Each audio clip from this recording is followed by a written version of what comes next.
নেত্রকোনায় উন্নত প্রযুক্তি নির্ভর পাট ও পাট বীজ উৎপাদন চাষী প্রশিক্ষণ অনুষ্ঠিত। রিপোর্ট করেছেন ইকবাল হোসেন।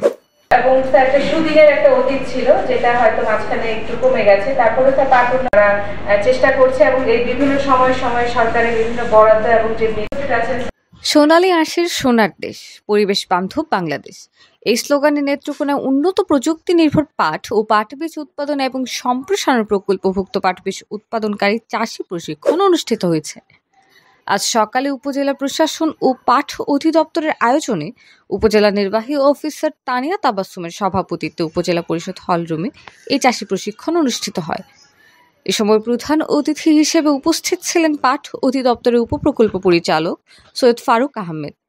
অন্যান্যদের মধ্যেও ছিলেন অতিরিক্ত উপজেলা কৃষি অফিসার রাখি পোদ্দার, নেত্রকোনা পাট অধিদপ্তরের পাট উন্নয়ন সহকারী ইলিয়াস হোসেন, উপজেলা পাট উন্নয়ন কর্মকর্তা সুজিত গোস্বামী সহ ৭৫ জন পাট চাষী। পরে পাট চাষীদের মধ্যে বিভিন্ন পরামর্শ প্রদান করা হয়।